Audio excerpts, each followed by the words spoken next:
D'où l'importance d'apprendre à accueillir nos émotions. Alors, qu'est-ce que ça signifie accueillir nos émotions? Déjà, il faut prendre conscience que l'émotion, il y a des manifestations physiques. Quand on est en colère, quand on est triste, quand on est agacé, il y a des choses qui sont dans notre corps et qui ne sont pas très agréables. Une boule au ventre, la gorge qui serre, enfin peu importe. Mais quand c'est une émotion de joie, c'est tout aussi pareil. Ah là, surtout, il faut se laisser épanouir et s'en nourrir.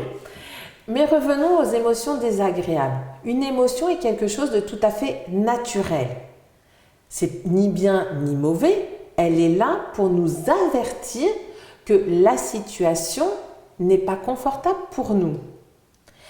Et quand on vit une situation qui réveille une émotion, c'est parce qu'elle active une petite zone dans notre cerveau qui est le cerveau reptilien, qui est le plus primitif des cerveaux, qui est là pour nous dire « attention, danger ».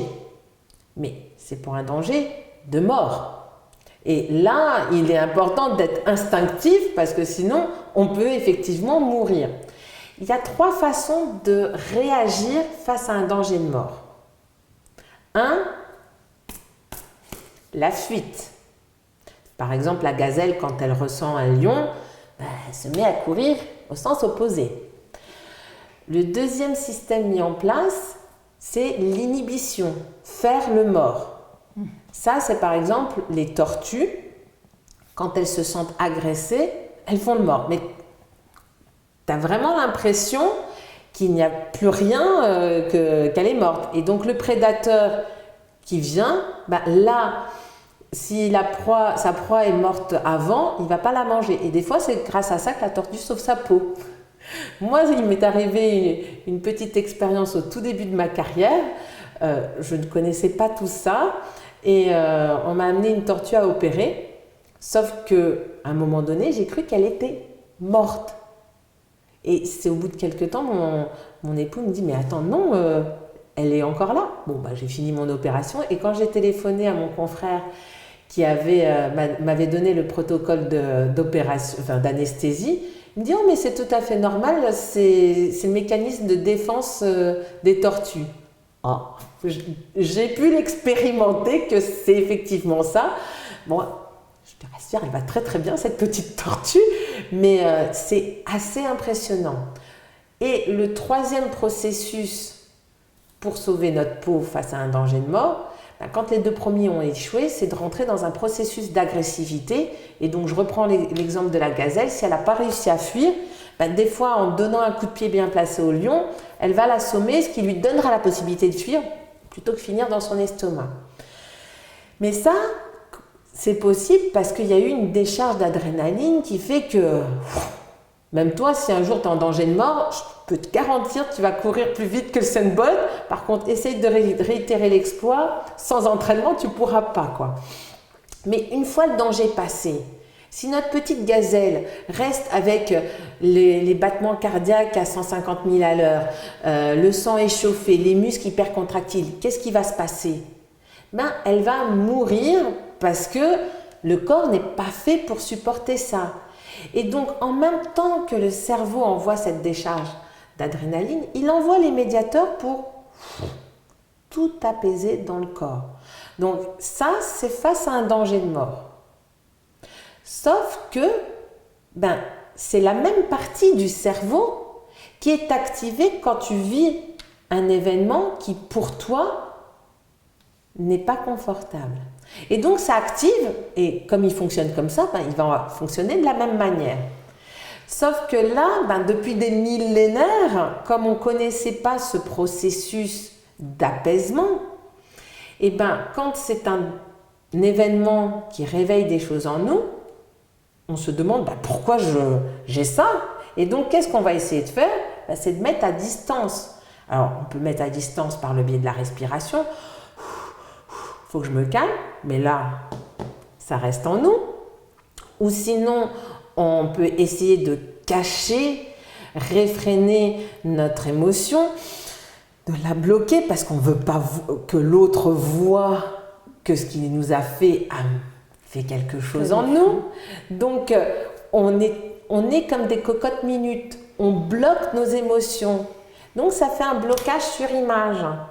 On n'intègre pas que l'événement déclencheur, en fait, pour le coup, n'est pas un danger et un danger de mort. Donc, comme on bloque ce processus d'apaisement dans le corps, c'est comme si on faisait un blocage sur image. Et à chaque fois qu'on est face à une situation qui nous pose problème, et une situation va te poser problème, moi ça sera serein, ou inversement. Par exemple, tout le monde n'a pas peur des souris. Pourtant, c'est une peur bien connue. Mais chez certaines personnes, la vue des souris, ça déclenche quelque chose. Chez d'autres, c'est tranquille. Mais tant tu es là, mais attends, je n'ai pas à avoir peur des souris. Ou, en plus, elles ont le chic d'arriver là où on ne s'en tape pas. Et ben, on bloque. Et donc, à chaque fois qu'on croise une souris, ça réactive. Ça réactive. Alors, on peut faire plein de choses. Hein. On peut essayer de s'habituer, mais ça va être un processus coûteux.